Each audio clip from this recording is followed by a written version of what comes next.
We got some reaction last week when we mentioned that there was a man in northern Idaho. His name was Forrest Mize. He had been charged because while he was out walking his dogs, now prosecutors are saying we don't know that he's telling the truth, but let's just point out that people in this country are presumed innocent until proven guilty. He says he was out walking his dogs on a trail when a wolf approached them, and the wolf was about ready to pounce and attack the man's dogs. He shot and killed the wolf. Okay, self-defense, defending himself, defending his animals. But then he ended up deciding to keep the pelt from the wolf. And when he actually went to see a taxidermist, the taxidermist said, "Whoa, wait a minute here, we got a problem. You don't have the necessary paperwork permits for all of this." So he's been charged with this crime, and it's a fairly serious crime. Yesterday, he was apparently in court, and they asked him to pay a $200 fine. Now, of course, after he went to the taxidermist, he said, "Well, let me get one of those permits," and unfortunately, no one at that point was going to listen to him. So he was told, pay a $200 fine, and all of this will go away. And you know what he said? No. He said, I'm going to go to court. I want a jury to hear this, and we'll find out if the jury believes me. And if they do, he's going to challenge this. Now, he did violate the law. Ignorance is no excuse. But I think that he's going to try to prove that, what are you going to do, just leave the carcass out there to rot after you shoot it?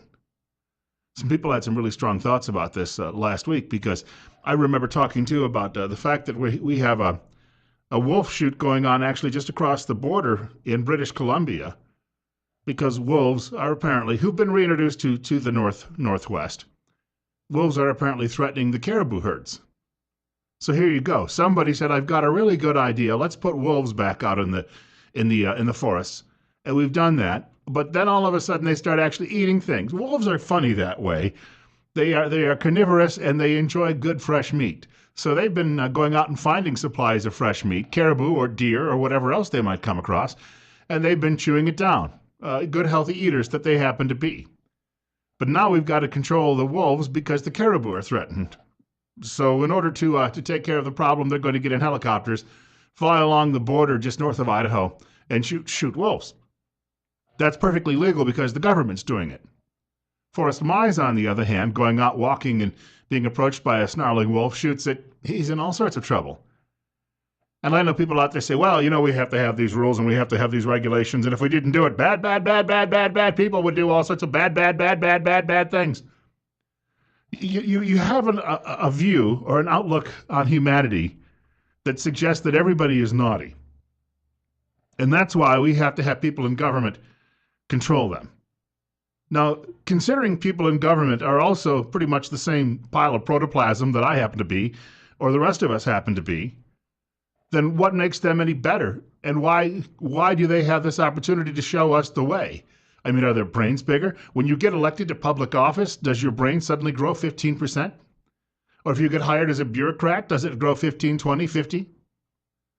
I think sometimes we ignore some of the basics here. When this country was founded, the notion was by the founders that most people were good. And that if you allowed people to just flourish and do what they, go about their business without harassing them constantly, that we would all pretty much get along. Now, when you consider that not everybody is like Forrest Mize, encountering wolves on trails and shooting them and then keeping the pelts, it's not a very common thing. Is it a really big threat to the wolf population? Now, the argument is, if we allow him to go and get away with this, and we ease up on him, that other people will start going out shooting wolves so they can hang the pelts on the walls in violation of the rules. But I don't know that there are people who are sitting around saying, other than that football game this weekend, I really have a hankering to go out and shoot a wolf, skin it, and then hang it on my wall.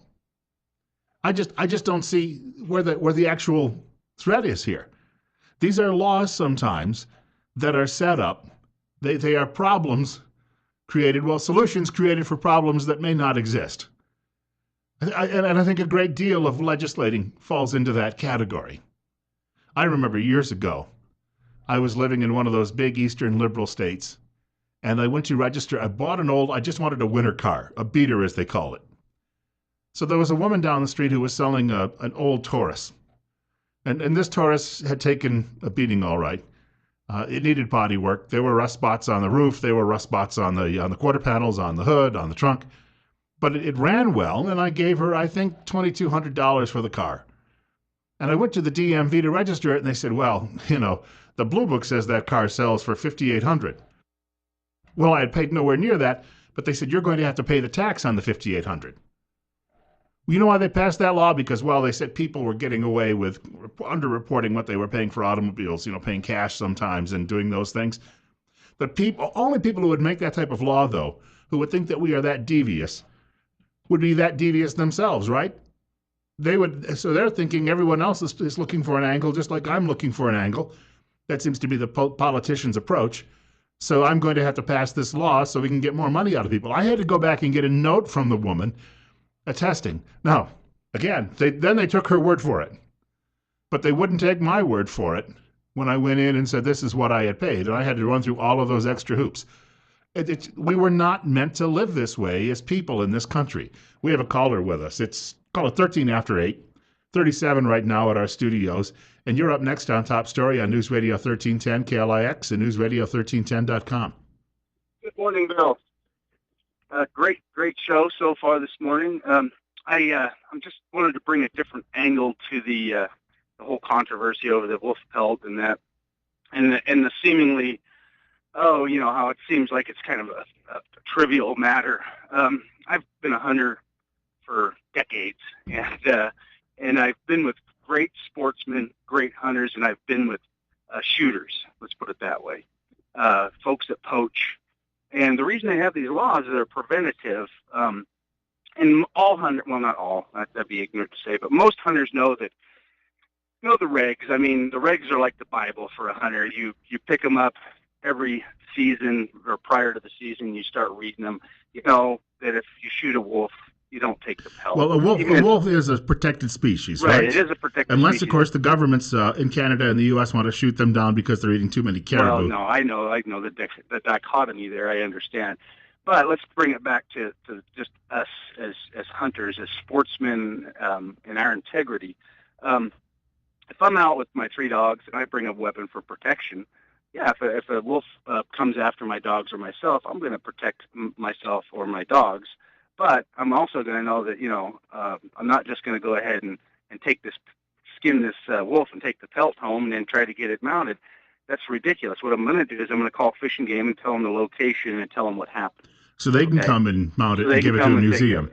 Or whatever. Okay. But see, so what? Okay, now let me tell you why I say that is because if I was a shooter, what I call poachers and poor sportsmen, well, why wouldn't I just go out there with my dogs and a rifle and go shoot me a wolf and then say, hey, it just, it's going to attack me? But we're making assumptions about this man. Again, we're making assumptions about this man, innocent until proven guilty. I understand that, and I agree. I think we need to, if he wants a jury trial, good luck with that. But if he wants a jury trial, and he wants to plead ignorance that, I didn't know you couldn't just take a pelt. I mean, ignorance is not a defense of the law. You know that, right? So, I mean, if he wants to plead that he was ignorant of the regulations, then that's fine. It'll fall wherever the jury wants to go with it. But yeah, you're right. He is innocent. I mean, let's just say that he was protecting himself. I'm okay with that. That's great.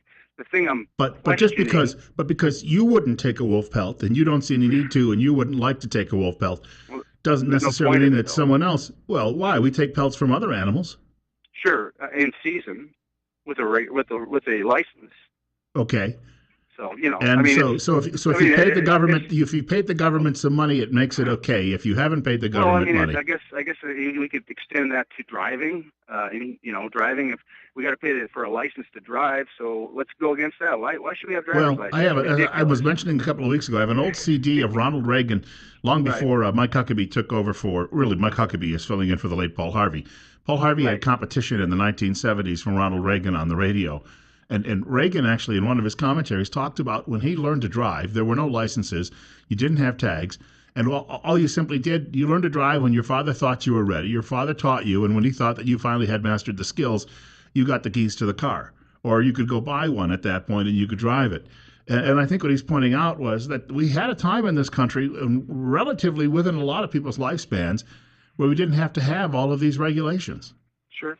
I agree with that, and we'll just keep the conversation moving. It's good. Hey, thank you for the call.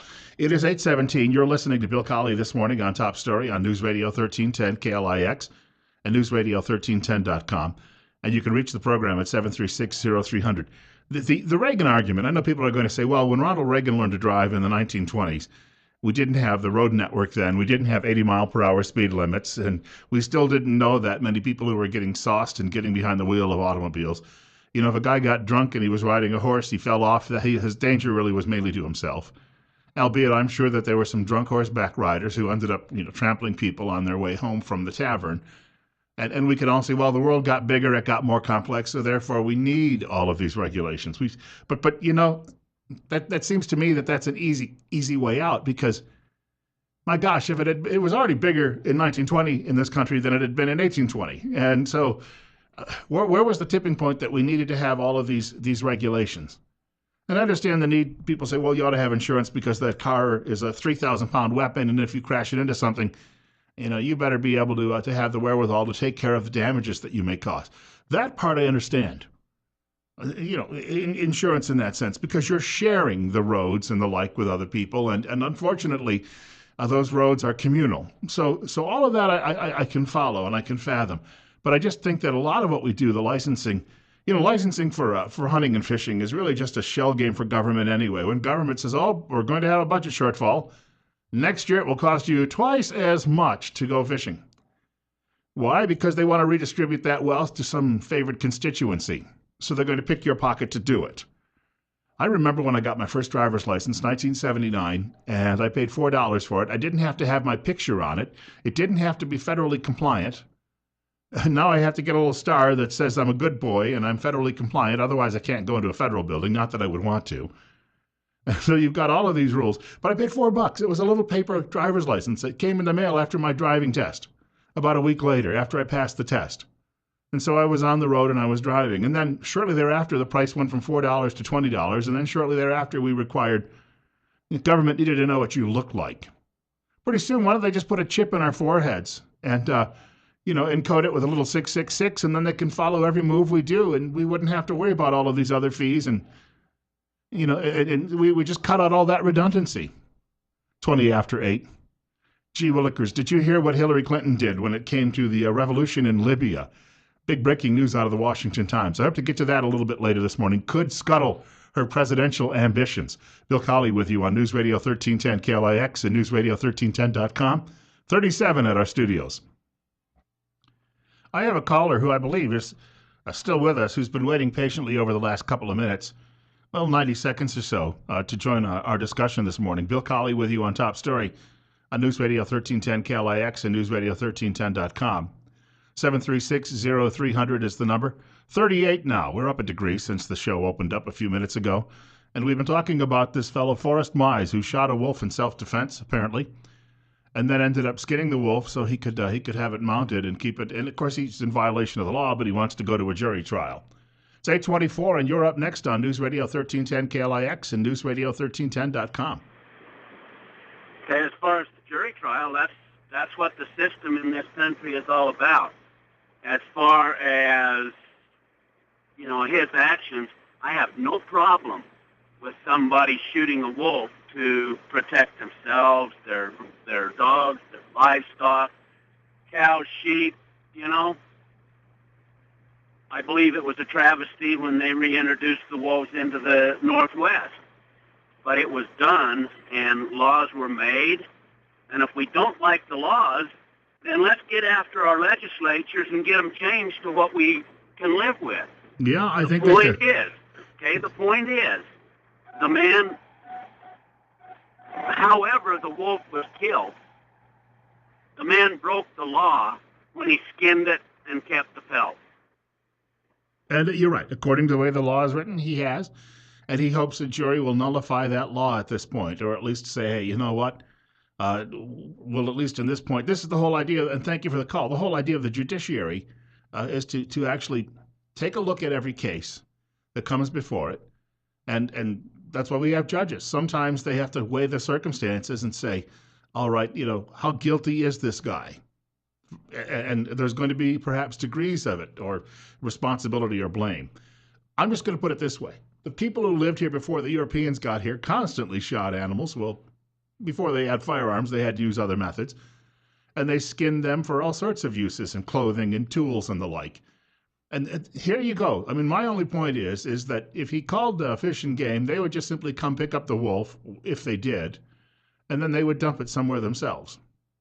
Or if it would just remain on the trail, it would become food for the birds.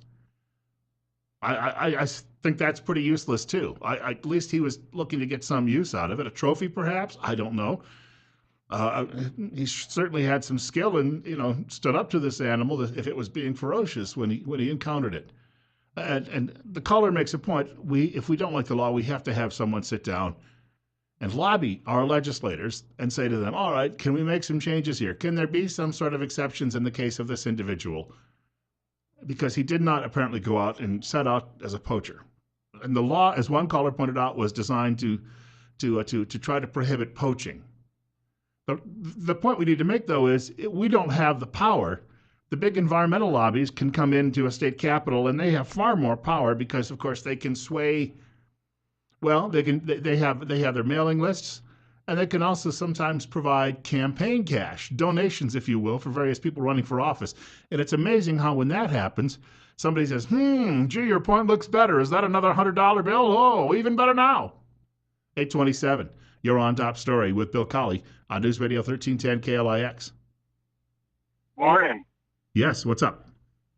Oh, just, listen to everybody, and everybody's got their opinion, and that's what's great about our country. But the problem is you take Idaho, and with our representation back in Washington, D.C., we can pass laws here as Idahoans in the state of Idaho that we want and like, and yet are totally ignored by the rest of the country or whatever, agreed on by a few states. But we just don't, like you say, your legislators, our legislators were against having wolves reintroduced in Idaho, and yet they were crammed down our throat. And sometimes against it, but now protecting them. Right. So sometimes we have to live with stuff that we don't agree upon. And I think the federal government is taking too much away from the states. States should be able to govern themselves to a degree. Well, the argument thank you for the call. The argument from the left is we fought a war over that issue, and that was decided in 1865, and therefore the government can do all of these things. You remember all of those, the supremacy clause, as it's called, but a war just means somebody killed more people on the other side, wore them down, and won. It's not a legal argument. And that's the only time I ever hear liberals celebrate war is when they talk about that particular instance. And then we had a series of amendments that were passed immediately following the war, which clarified that the federal government could Bigfoot the states. The thing is, we only had about half the states who were actually approving those amendments because the others weren't allowed to be readmitted to the Union until after those amendments were adopted. Funny how that might work in that particular situation. But you're spot on. We don't have 50 provinces. The Canadians have provinces because the federal government is king. Or at least it was the Dominion for a while that was king. But we have 50 states, not 50 provinces. A state is considered to be a sovereign territory. We've really gotten so far away from that as the big government types try to get their claws into everything that moves because they need to control it. 8:30, Bill Colley with you. I mentioned Hillary Clinton earlier. Got some sad news for Hillary Clinton coming up. A Washington Times story breaking open a potentially big scandal. News Radio 1310 KLIX and newsradio1310.com. 38 at our studios.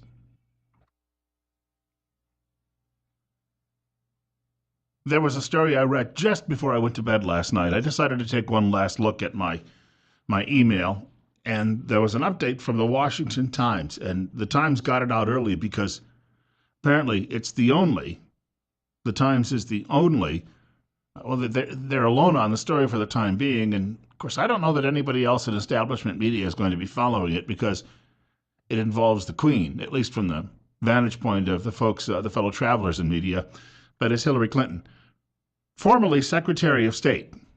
I never told the story, I think, at this radio station, but several years ago, I was involved with a conference call with Hillary Clinton when I was a talk radio host in upstate New York. She was then in the U.S. Senate. This was just a couple of days after Dick Durbin had referred to our troops in Iraq. It made a comparison to Nazis, the way that the war was being conducted. And Clinton was trying to talk about health care and health care for children. And I kept bringing the subject up of Durbin. Now, that was her boss in the U.S. Senate at the time, so she kept trying to get around it. And I finally just said right out loud, "You're trying to skirt the issue." And no, I'm not. I'm not. We're here to talk about health care today, and that's the subject, and that's what we're going to talk about. And then they cut off my phone, so I said something and no one could hear it any longer. Well, that got picked up by Sean Hannity and Laura Ingram's programs. And Hannity played it ad nauseum for days, including playing it for Newt Gingrich on the show a couple of times, getting Gingrich's take on it. Not long after that, Mr. Buckley, who owned our radio company, was at some event in Manhattan, and he ran into Hillary Clinton, and she brought the subject up. She was peeved because it had gone national. And she started criticizing me. And at that point, he said something in my defense. I don't think he really liked me, but he said something in my defense. And then she said, "I see that you have one of your stations up for renewal. It would be a shame if they didn't get that." Now, she wasn't even referring to the one I worked at, but he knew the implied threat. And shortly thereafter, I was no longer working at that job, even though my ratings at the time happened to be skyrocketing. So I have a little history with this woman. I know how incredibly devious she is. I've met her on numerous occasions when I was working in broadcasting in New York, and she was serving as a U.S. Senator. I got to tell you, watch out, because she is the devil. It appears, according to the Washington Times, this is paragraph 2, tapes have been released between officials at the Pentagon and the son of the late Libyan leader Muammar Gaddafi. Also, there were tapes released. Dennis Kucinich, one of the few Democrats I ever liked formerly of the U.S. Congress, also was in contact with Gaddafi's son at the time that this civil war was raging in that country.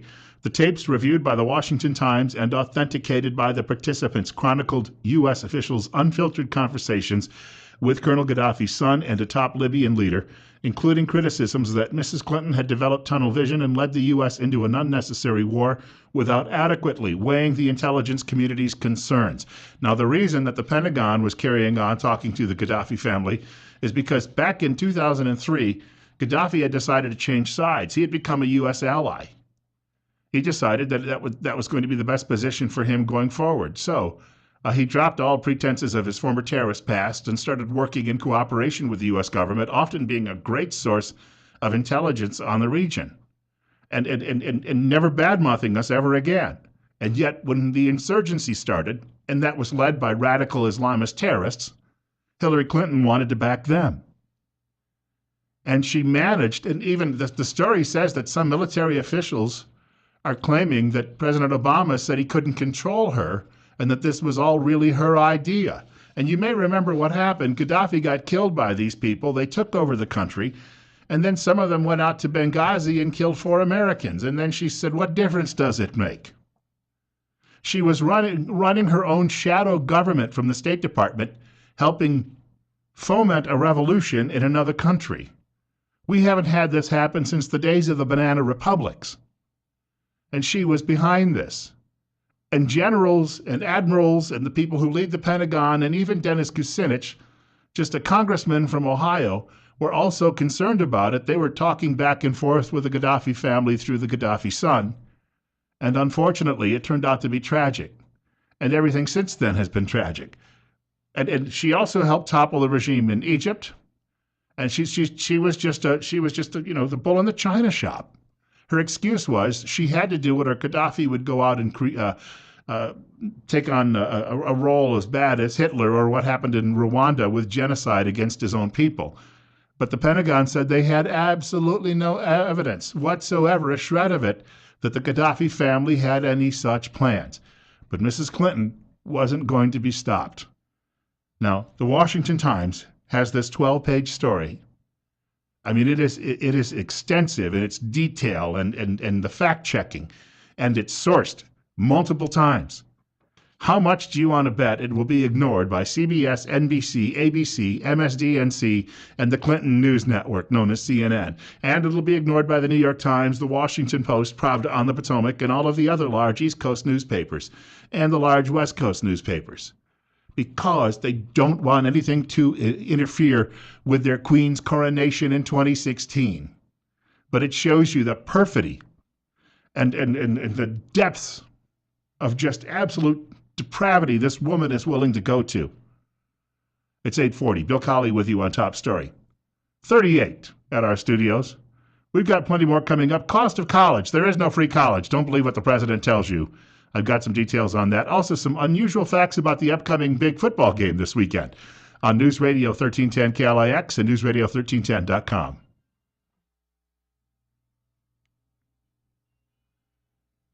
I think you could say that the president's plan for free college at community college for all Americans is probably DOA. And I say that because this morning there were two pieces on the op-ed pages of Pravda on the Potomac, the Washington Post, panning the idea. So when even those folks who are his allies are suddenly saying it's not going to work, you understand he knew that all along. He threw that out there for a lot of people in his State of the Union address. It's the big proposal because he wants you to believe he's Santa Claus and the Republicans are Grinches. It doesn't matter if it actually comes to pass. He can still say the other guys are bad and he was going to give you something for free. And they wouldn't let him play Santa Claus. And since you have so many people today who believe government is Santa Claus, when you have half the country receiving some sort of government transfer payment, they just expect more and they don't understand that there's not a never-ending well out there. I have the clippings from the newspaper, and this would impact colleges right here in Idaho. We had community college presidents going to Boise just the other day saying that they needed more money, and they've been quoted in newspaper stories saying they need to do it. But the writers at the Washington Post, Michael Kurlander and Jacob Jackson, had a piece saying if you want to look at what he's doing, check out what happened in California, where college used to be, quote, free, unquote. That is, somebody else paid for it. But they now charge $1,429 per year at community colleges. That's the lowest in the nation. You used to be able to just go, but they stopped that because they couldn't afford it any longer. 31 years ago, they started charging. The system began to charge tuition and then introduced the Board of Governors fee waiver, which waives tuition for qualified low-income students. But page 2 of this story, I highlighted a few things here that I needed to share about why it's a failure in California and cannot be looked at as a model. In high-demand community college programs such as nursing, students compete for a limited number of spots. If free tuition coincides with reduced resources, students may begin to, quote, get what they pay for, unquote. Also, a majority of California community college students never earn a degree or certificate.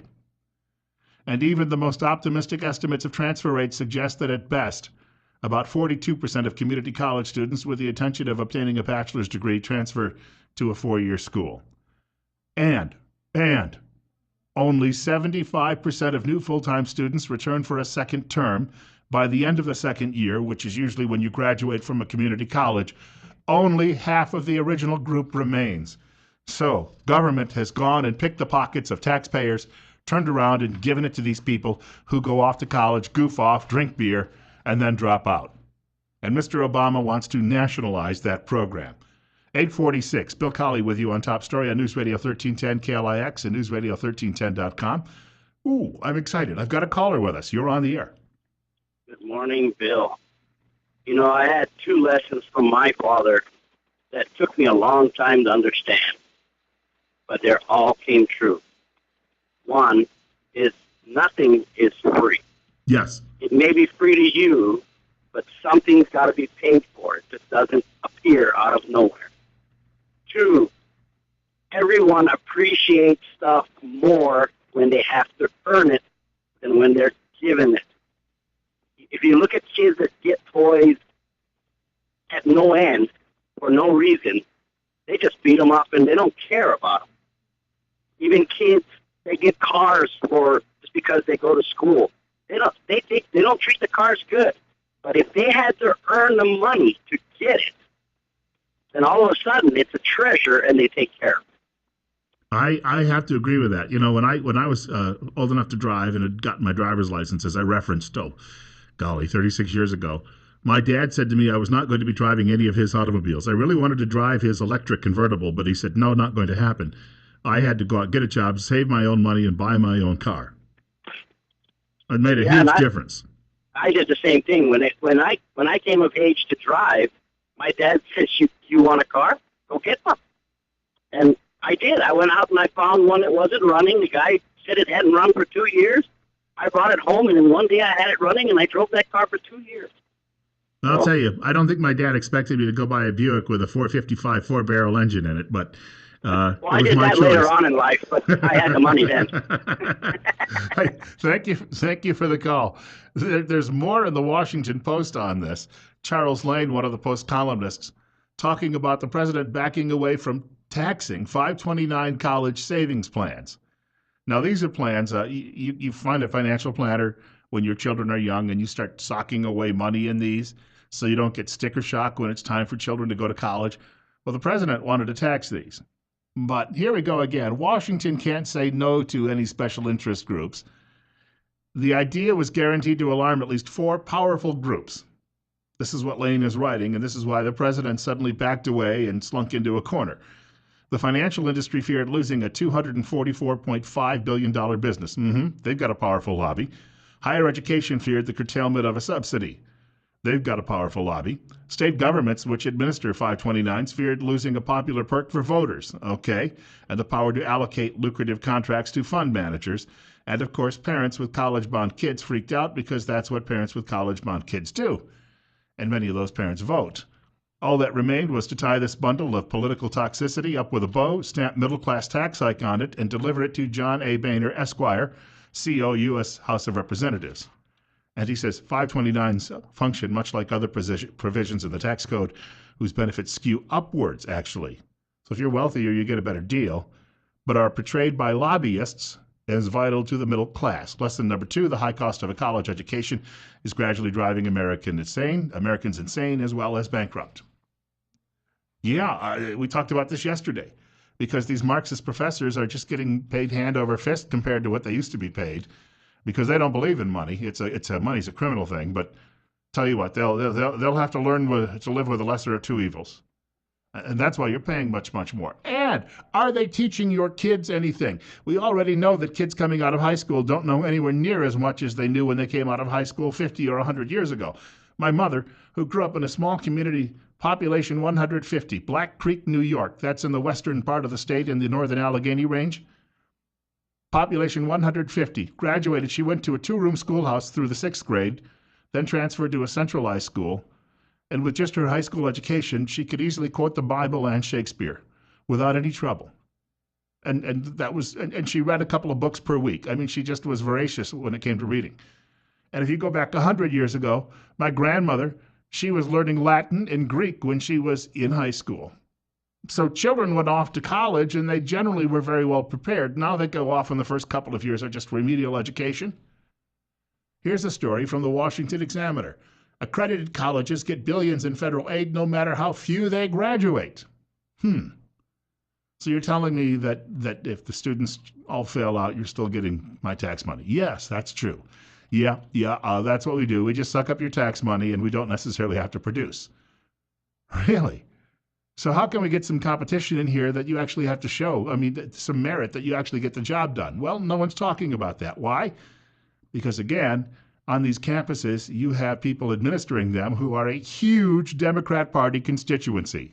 So they get to keep feeding at the public trough.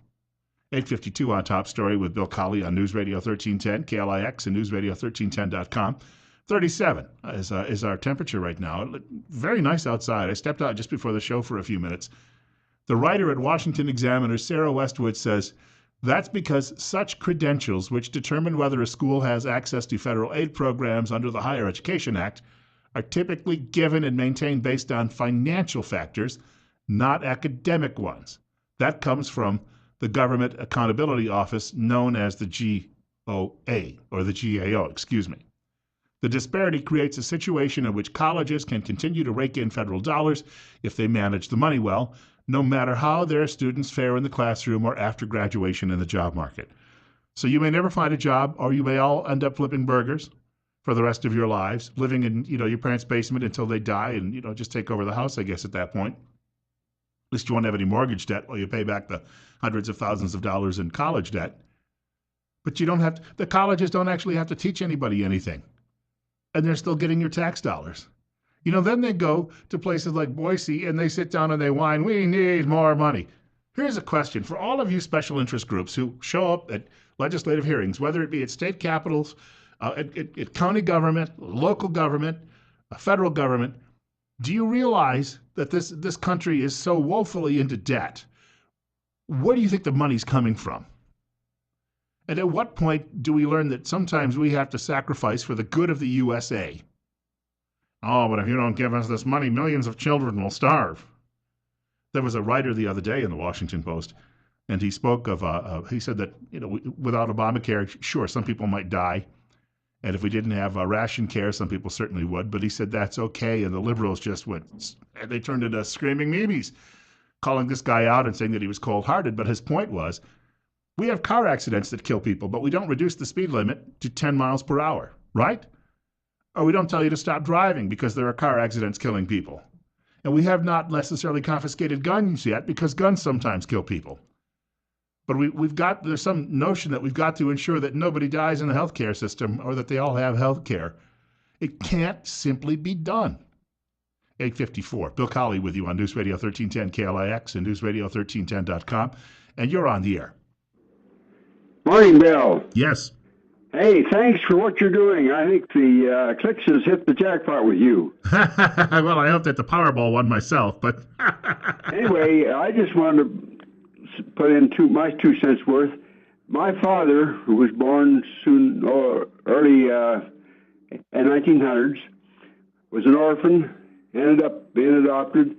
Anyway, he ended up graduating from the 8th grade. That's all education he got.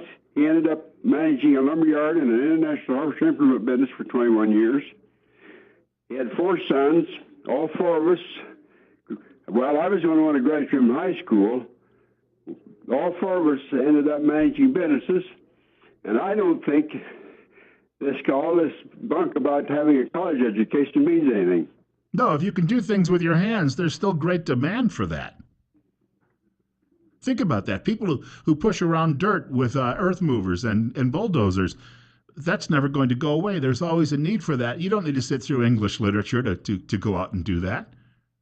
There's none of us got to be millionaires, but we've made a decent living and worked honorably and raised good families, and I think that is sufficient. And you know what? When you said you raised good families, that's because you probably also had some sort of Christian formation behind all of it, at least at some point in life, too. Oh, absolutely. That was a great part of our lives. Yeah. No longer do we see that. People worship the government instead and expect that that's going to be giving them everything. Funny, when I prayed at Washington, nothing ever seems to happen in my favor. Thanks for the call, sir. You're welcome, sir. Take care. Have a good day. We've got one more hour of the program coming up.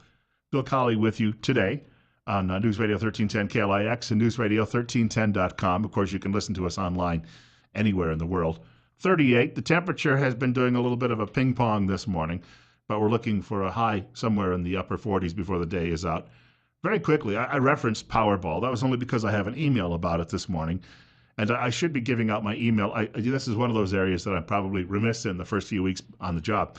I should be giving out my email address more often, and the email address is bill. That would be period to most people. Your teacher never said at the end of the sentence put a dot. They always said put a period, but it's bill.colley, and the name is spelled Colley, bill.colley at townsquaremedia.com.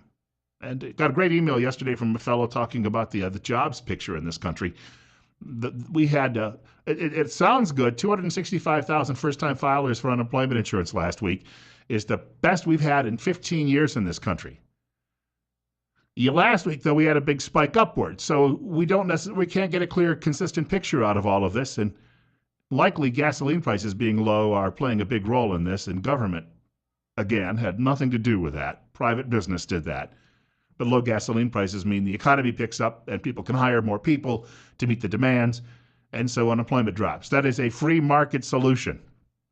None of this shovel-ready projects, none of that ever had anything to do with the lowering of the unemployment rate.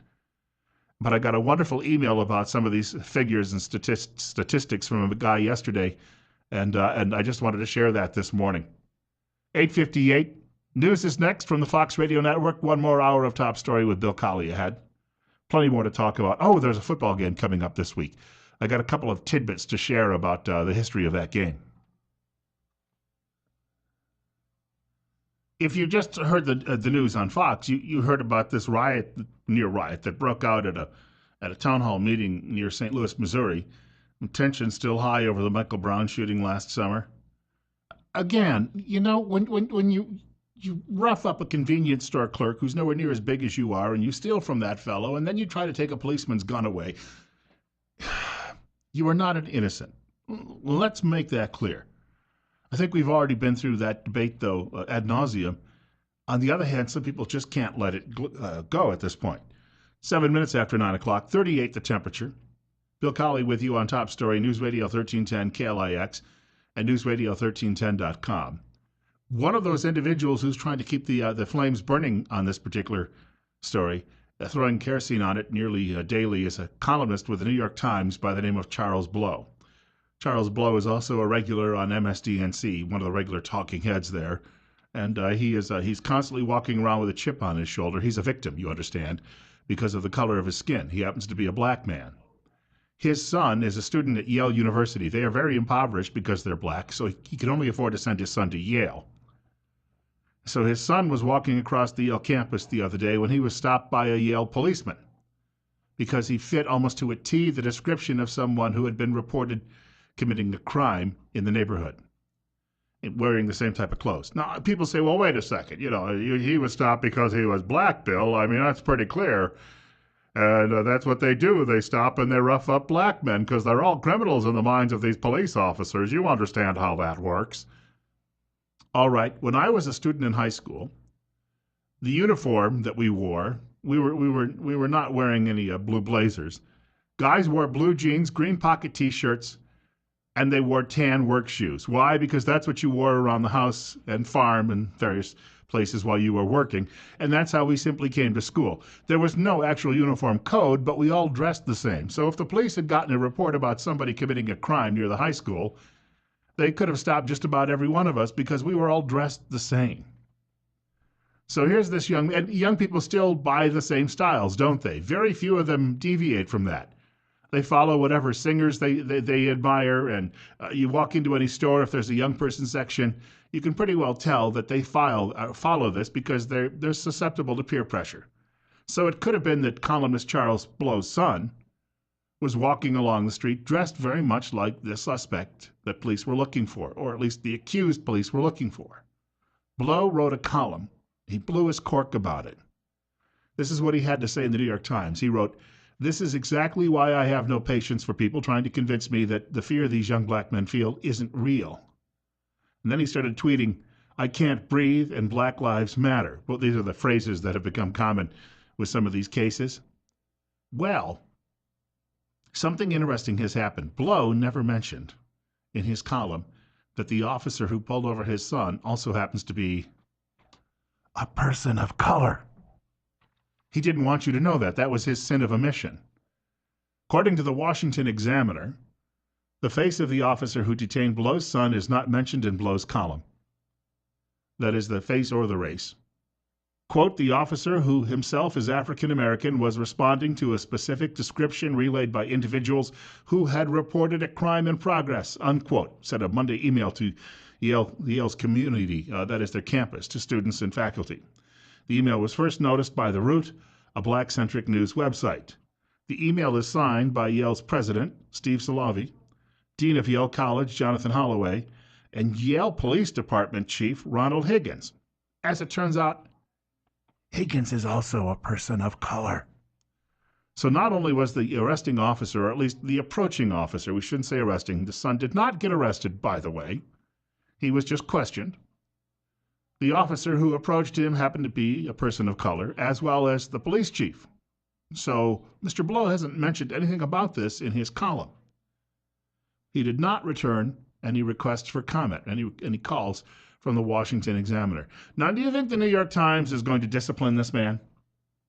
I'm curious about that. Or would the New York Times decide that it would be unwise to discipline someone from a protected minority class? Because that's my take on this. Here's this guy. First of all, he says that he's the victim of a racist society and that he can't get anywhere.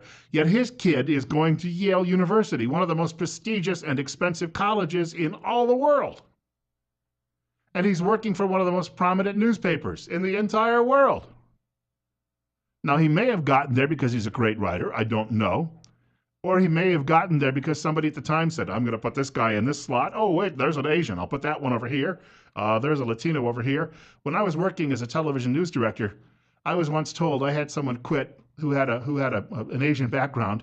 And I was told, well, when you fill that job, remember that's the Asian position. But folks, how do we get to this point? I mean, this is ridiculous. And I don't think the Times would dare discipline him for his lie. Why? Because there's some privilege to being a minority in this current world. And so therefore, he's going to have some special privilege, and he will not have to apologize. He will not be disciplined by his paper. It's 9:12. Bill Colley with you on Top Story on News Radio 1310 KLIX and newsradio1310.com. The telephone number is 736-0300. And you're up next. You're on the air. What's on your mind? Bill, I do believe that these people feel that they're being oppressed and everything else. I don't think they are being, but I think they believe it because they've been told that they've been oppressed. And, you tell somebody often enough that they're a loser, they're going to be a loser. Yeah. They need more people in their lives to pick them up and tell them that they can do whatever they want to do. But we've had black people in our history do great things. Why don't we talk about that and let them know that they can do the same thing instead of telling them that they're not? Well, I'm going to point something out. My mom and dad told me that stealing, for instance, cigars like Michael Brown did was wrong. Theft is wrong. My parents also told me that you probably shouldn't go over and try to take a policeman's gun away. I don't know that they ever were that specific, but I think that they figured that was common sense. Thanks for the call. And I'll get to my next caller. Hold on in just a moment. I think that they believed that was just simply common sense. You wouldn't do something so stupid. Assaulting a police officer could end up with some very bad consequences for you. Now, unless these people believe that they should be allowed to steal cigars as part of a reparations plan, and they should be allowed to steal a policeman's gun and shoot the policeman as part of the reparations plan, then I think we have to tell them the boat stops here. You're up next. You're on the air with Bill Colley on News Radio 1310 KLIX on Top Story. Hi. I think a lot of the race issue actually just comes from the minority races. They get privileges that others don't get, and they set themselves apart from other Americans. I've always had an issue with someone calling themselves an African American if they're born in America and have never stepped foot in Africa. Yeah. How can you be an African American? You've never been to Africa. If you were just an American, then that means you're no different than me because we were both born in America. We're Americans. I'm an American with an Irish name. That does not make me Irish, for instance. And if I went there, I'd have a difficult time adjusting to the culture. I have a friend I used to work with at a TV station. He was from Nigeria, and he once told me, oh, thank you for the call. I guess she had to bail out. But he once told me, he said he had no patience for people in this country. He said, and they wouldn't know what to do if they went back to Africa. And he said they don't understand the opportunities they have here, which he said they would never have in a place like Nigeria. That's why he was here. He was a great engineer, great electrical engineer, and he's still serving at that same TV station. When I met him in 1998, he's still there all these years later, running the operation as the chief engineer. But he had a fascinating outlook on it. And unfortunately, whenever I've mentioned that to certain liberals, they start peeing and moaning about, well, that individual. Well, he's a person of color. Hello. He has an entirely different attitude. This whole notion of white privilege. Yesterday, I was driving home from work, and I decided to go the opposite direction that I usually go. So I wound down Washington toward Shoshone, and I noticed there was a Twin Falls policeman who had pulled someone over. The driver of the car that had been pulled over was white. And about a week ago, I was driving down Shoshone Street down near the county office building, and I noticed Twin Falls police had pulled someone over. And again, that person was white. This notion that somehow if I get stopped driving 20 miles over the speed limit, that the officer comes up and says, "Hey, my fellow whitey, I'll let you go." That doesn't happen. If I'm speeding and he pulls me over, I'm getting a ticket just like everyone else. If I go into a store and I stick it up and I'm coming out and the police are rushing to the scene and they see me with a bag of loot and the pistol in my hand, they say, "Oh, there's our lodge brother Bill. Hey, Bill," hey, just a withdrawal. It would not happen. Do you understand that? But if you go around stealing cigars and beating up the owner of the store, and then you try to take a policeman's gun away from him, you just might get shot. And I don't understand that the thinking that liberals have that somehow that this is okay and that these people should be allowed to go about doing that. That policeman just wants to go home at the end of the evening to see family, children, wants to live another day, wants to get to the day that he can retire and then maybe go find something else to do. And I don't think that policemen took the job because they wanted it to be easy. They took it because initially they all thought, "I want to do something." I had a friend many, many years ago. I worked with him in radio.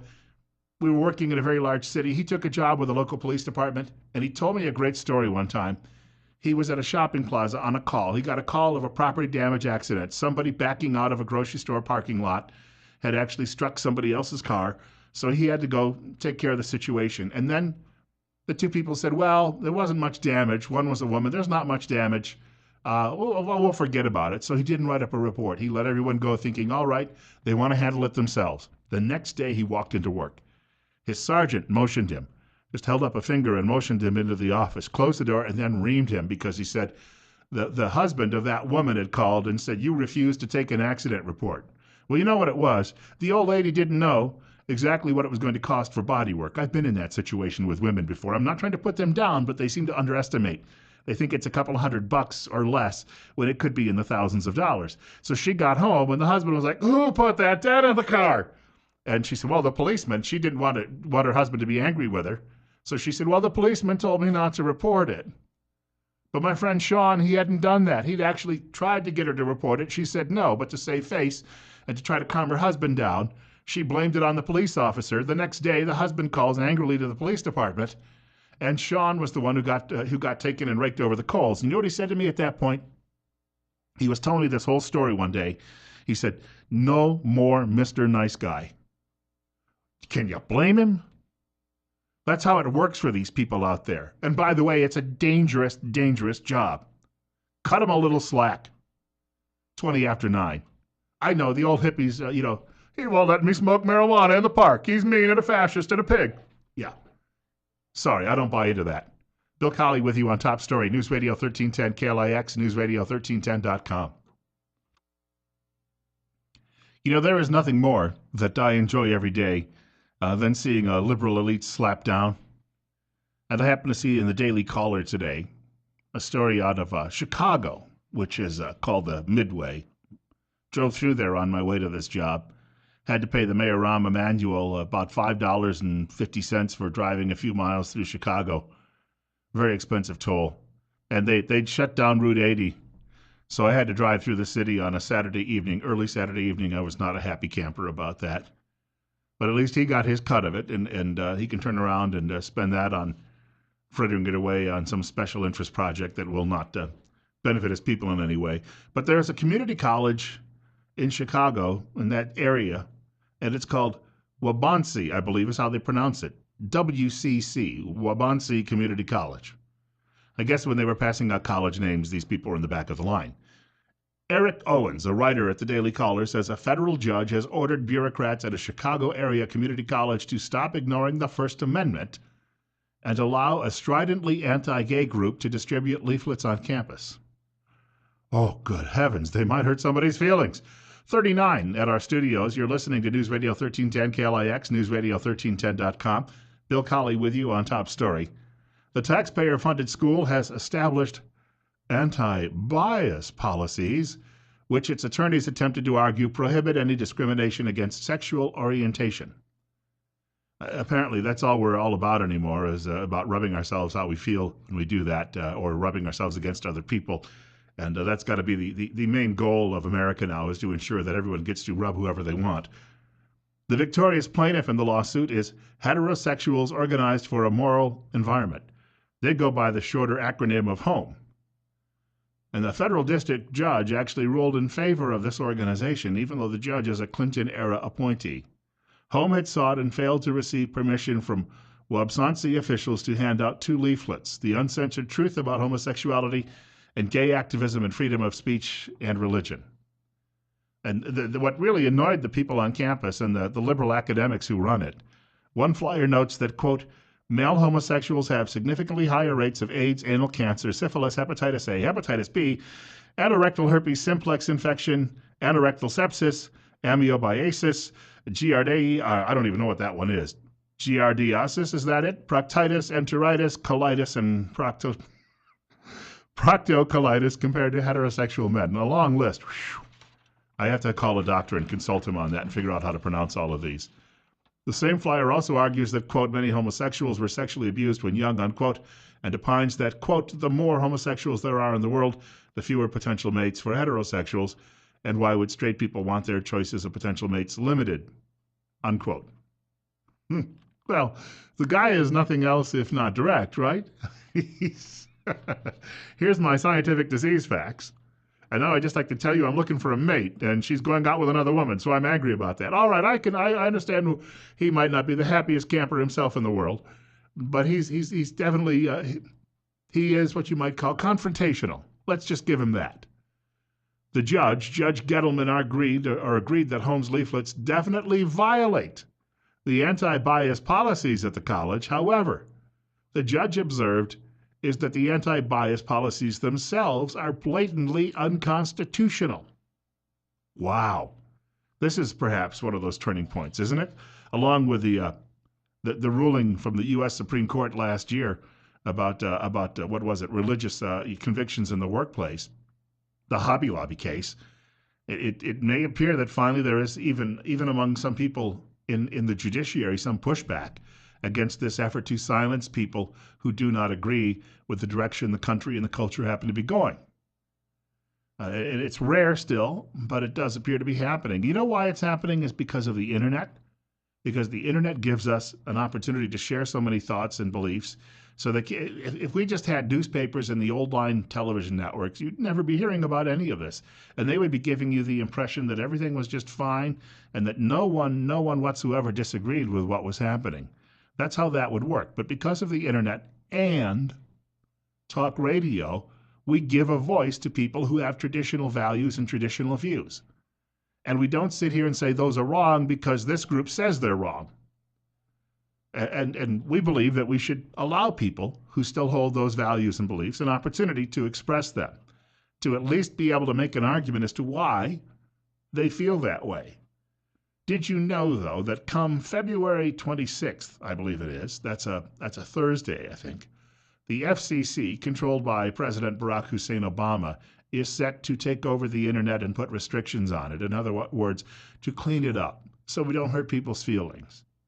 Right now, it's been a free and open platform, but the idea is they can start eliminating websites that someone might find offensive. So if someone says, I don't like this particular show that's being streamed, or I don't like the particular views on this website, it'll be chopped off at the knees. And the government will decide what you get to read or listen to or watch on the internet. I don't know if I agree with that. Well, I know I don't. But there you go. There's that continuous attempt by the totalitarians, the Robespierres of American politics, to enforce their worldview on everyone else. 9:30, Bill Colley with you. Hey, big game coming up on Sunday. Got to talk about that a little bit in the next half hour and maybe some tomorrow, too. You're listening to Top Story on News Radio 1310 KLIX and NewsRadio1310.com. In case you just fell off a turnip truck, there's a big football game this weekend. And it's estimated that a lot of people will be tuning in to watch it. More so, I think, in this part of the country, because, I mean, in a relative sense, one of the teams hails from a city close to us. The Washington Examiner has a list of facts about this championship game coming up on Sunday. And I realize people say, well, Bill, there's much more important things to talk about. There's a reason we call it broadcasting and not narrowcasting, and that's because we try to appeal to a large audience that may have different interests and different tastes. So this might be a little lighter, let's say, on your ears than a lot of what we talk about on a daily basis. But I simply don't care. I'm a rabid football fan, and I'm going to be watching the game somewhere come Sunday afternoon. Some of the numbers that were compiled by the Washington Examiner. 1.25 billion. That is 1.25 billion. What is that number associated with? The number of chicken wings that will be consumed during the big game this weekend, according to the National Chicken Council. The average wholesale price is $1.71 per pound, though, up 27% from last year. Ranch dressing. Oh, you people, I don't know what's wrong with you. Ranch dressing is the most popular dipping sauce, followed by barbecue. Blue cheese is third. Now, I've got to tell you, I practically grew up in the shadows of Ground Zero for chicken wings. I have been to the Anchor Bar in Buffalo, New York, where chicken wings were birthed in 1964. No self-respecting chicken wing eater would use ranch dressing. You understand that? You use blue cheese dressing. And it's got to have some chunks of blue cheese in it to really hit the spot. It's got to be a thicker sort of dressing, other than the soup some places give you when you're eating chicken wings. But they've got a photograph of a plateful here, and that makes my mouth water. And you know, in Buffalo, they don't call them buffalo wings. They are chicken wings. Here's another number, 300.4 million. How much Arizona taxpayers subsidize the construction of the University of Phoenix Stadium through the Tourism Authority, which will be hosting its second big game on Sunday. Here's another number, 112.2 million, the number of people who watched the game last year, making it the most watched program in the United States television history. 13.5 million. That's the number of people who watched Animal Planet's Puppy Bowl last year. All right. I didn't. I might have been doing something else. 11.2 million. That's the pounds of potato chips Americans will consume during the course of the game. Well, that may be good for a lot of the potato growers in this state. 4.5 million. That is the cost for one 30-second commercial. $4.5 million. Here's another number, 540,000. The number of complaints the FCC received in 2004 after Janet Jackson's wardrobe malfunction. I was hosting a show at 5 a.m. in the morning at the time. I had gone to bed just before halftime. I did not see it, but it was the big story the following morning. So I went home. I had actually videotaped the game, and I started rolling back the videotape, and I hit start just at that very moment. It flashed by so quickly. I don't think anyone could really, on TV anyway, see a whole lot. Here's another number, $500,000. That's the NFL's threatened fine for Marshawn Lynch if he did not make himself available for interviews on Media Day. So he also did something naughty while he was there. He may still be fined. Here's another number, $50,000. That's the approximate cost of the trophy that's made each year and given to the winning team. Here's another number, $9,481.25. That is the price right now for the best available seat in the stadium on StubHub, as of 5 o'clock yesterday afternoon. And for that price, you can sit 10 rows from the field close to the 50-yard line. So nearly $10,000 if you want a ticket and go there. Sorry, television's much more fun, and the bathroom is just around the corner, and you don't have a long line. Another number, $4,490.25. That's the cheapest price as of yesterday, 5 p.m. on StubHub for a ticket. So nearly $5,000. Another number, 2,400. The number of calories the average American is going to consume while watching the game. I know a lot of people out there say, this is awful. People are going to eat a lot. They're going to eat chicken wings. Oh, bad for your heart. Chicken wings are going to send you an early grave. But if you only do it once or twice a year, my friends, come on, give us a break. 1985, that is the year President Reagan did the coin toss via satellite from the White House. That was the game that the Chicago Bears just mauled the New England Patriots. Oh, that was fun to watch. You can tell I'm not a Patriots fan. I remember seeing all of that take place, and we just sat there watching that 48-10 score, and Buddy Ryan's defense just eating, Tony Eason alive. He was, I think, the quarterback for New England at the time. Yeah, you wouldn't remember him. Here's a number one, 49. That will be the 49th edition of the game. Next year, they will drop the Roman numerals and just go with a plain 50. In other words, fans will actually be able to read it for a change. Number 10, the number of times Miami and New Orleans have hosted the game, tied for most frequent host city. 6, that's the number of titles won by the Pittsburgh Steelers in this era. Remember, they had championship games before that, though. And if you look at those numbers, Still, historically, the most dominant franchises in the history of the game are Green Bay, Chicago, and the Giants. Those three. So it works out that way. Charles Haley was a 5-time winner of the game with 2 different teams. Joe Montana had 3 MVP awards. There you go. Some of the numbers for the big game. Bill Colley with you on Top Story. News Radio 1310 KLIX. Now, if you're sitting down and you're going to be eating and gobbling up all of that food on Sunday afternoon during the game, you've got to remember, though, that we could soon run out. What am I talking about? Well, according to an English newspaper, we have reached peak food. I wonder what, that's where you look around the corner and just look at it and don't eat it, right? You peek around the corner. No, that's not it.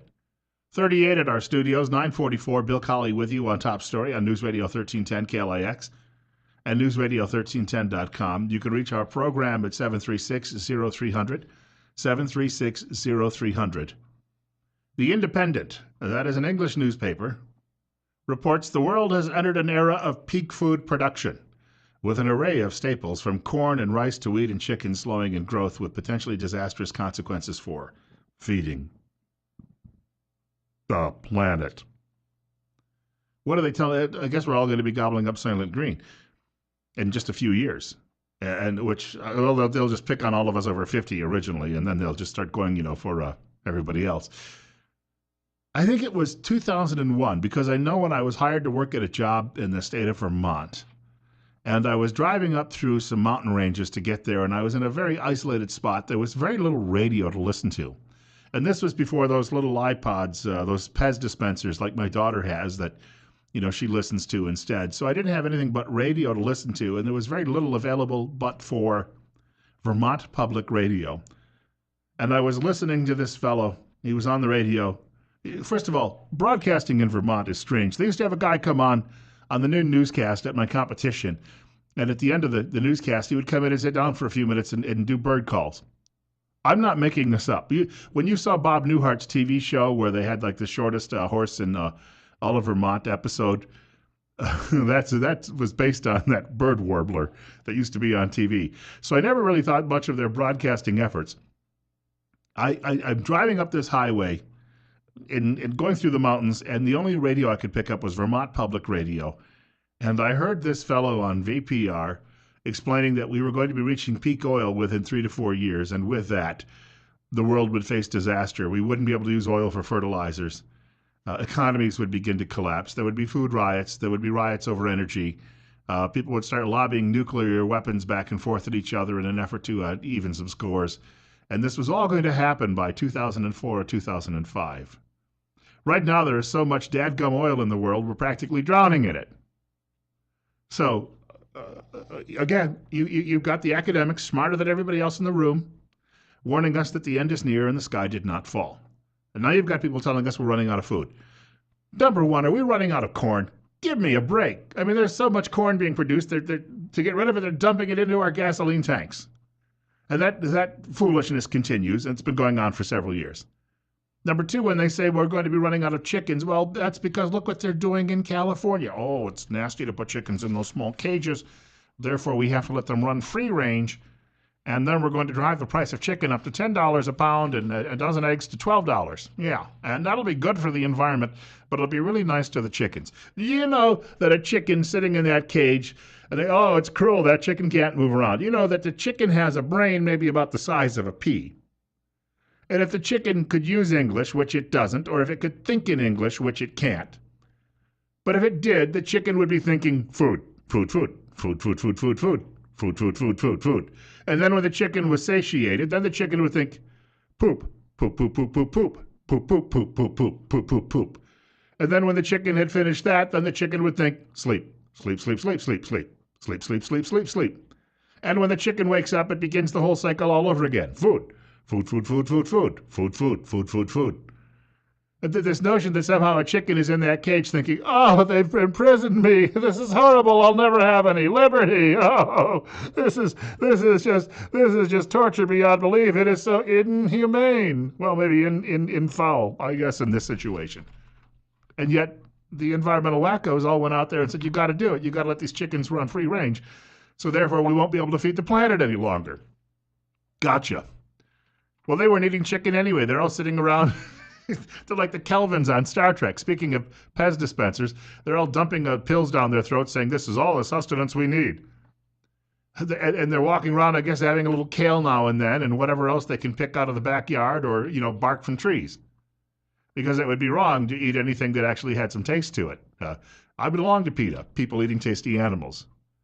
The writer says new research finds that the supply of 21 staples such as eggs, meat, vegetables, and soybeans is already beginning to run out of momentum while the global population continues to soar. But the global population hasn't been soaring all that fast. And I've been told that we will hit 10 billion and level off by 2050. That's the prediction, and that seems to be the way it's going, and that when that actually happens, we'll still be able to feed everyone. That's about right, from what I've heard scientists say. So why all of the alarmism? Well, because for the Independent, it gets you to look at the website, and then they can put more soap up there and try to sell you that. That's what that's all really about. Peak chicken, the writer says, was in 2006. Peak chicken. Who's counting these? Well, I saw 3 hens over there on the Brown farm, and there were 6 hens over on the Smith farm. But last year there were 12 hens over there, so therefore we had reached peak chicken in 2006. Gotcha. What makes the report particularly alarming is that so many crucial sources of food have peaked in a relatively short period of history. Mike Huckabee up next. We want to thank Governor Huckabee, and Huckabee Report is brought to you exclusively by the financial advisors at Waddell & Reed in Twin Falls, and I'm going to give you the telephone number a couple of times if you'd like to give them a call. 736-6563, Waddell & Reed, 736-6563. Fascinating story at the Washington Examiner this morning about Governor Huckabee. He's being written off by a lot of people who say that he cannot ever even come close to winning the Republican presidential nomination. And of course, the left is angry with him because, well, he's a Baptist minister. He has chided women for some of their, what you might call, outlandish behavior in entertainment. And he's being criticized for that. Even though he may be right, he's being criticized for having some traditional values. But there's a story in the Washington Examiner that says that both Laura Ingraham and Glenn Beck have no use for him, and that may hurt him when it comes. He's a very nice man from what I can see. Nice guys do not end up getting elected president. I think that we can acknowledge that there have been very few of those. It's 9:55. Bill Colley with you on News Radio 1310 KLIX, newsradio1310.com. And Rush Limbaugh is coming up following news at 9 or 10 o'clock. I got to look at the old-fashioned clock here once in a while on the wall. Yeah, the one that says top story in News Radio 1310 KLIX. It'll be following 10 o'clock news from Fox. One other quick thing I'd like to mention. I just was looking at my daily email from the Media Research Center. Charlie Rose, who works at the CBS Morning News, which means nobody's ever seen him before. He could go into the Witness Protection Program. The ratings have never improved, no matter what they've tried on that show for decades. But he's also been hosting for at least 30-some years a show at PBS, that is a public television. And he was on air apparently yesterday, and he was taking on the governor of Indiana, who is starting a state-run news service funded by taxpayer money. And then his co-host chimed in and said, what country does that remind me of? I guess they're trying to talk about China or North Korea or something, and saying that Governor Mike Pence is walking his people down the road and trying to spoon-feed them the news that the state wants. But who funds PBS? Have you ever noticed that PBS and NPR claim to be independent? I remember one time listening to one of the radio begathons, driving down the highway, and this fellow was saying, oh, people think we get all of our money from the government, but we don't get as much as we used to. That's why I'll give you a tote bag, and people will know you're really smart like me, because you listen to me. And if you give me $100, I'll give you a tote bag and a couple of pencils, and then people will know you're even smarter. That's like saying he's only a little bit pregnant. We don't get anywhere near as much as we used to get from the federal government. It's only 60%. Well, you know what? We here at KLIX, we get nothing. We have to put out a good product and then try to help people or encourage people to sponsor it. On the other hand, here's a guy like Charlie Rose and his colleague taking a shot at the governor of Indiana for proposing a state-run news service, when indeed Charlie Rose has been fed by the taxpayers and has been feeding at the public trough for nearly 4 decades. Do they not see some hypocrisy in any of this? Or is it just convenient to ignore all of that and hope that you don't pay any attention? 9:57. Bill Colley with you on Top Story, wrapping things up today. Tomorrow we will talk a little bit more about that game. In fact, tomorrow I'd like to hear who you're actually cheering for, and I'd also like to find out who you actually think is going to win. Those are two different things, I should note. I can't stand the guys from the other end of the country. But on the other hand, they have a Gronk, and that could be the decisive factor. But I'd like your take on it. Maybe a little way to lighten things up here. We'll also be talking about a rodeo, and but people who are actually leaving the rodeo to box. I know, they go from cow punching, I guess, to punching other people. That's also on the deck for tomorrow. Rush Limbaugh, as I mentioned, following news at 10 o'clock from Fox. Sean Hannity this afternoon, and then we'll have Glenn Beck following Sean Hannity. And God willing, and the creek don't rise, I'm back in this seat tomorrow morning at 8 o'clock. Hope to see you then.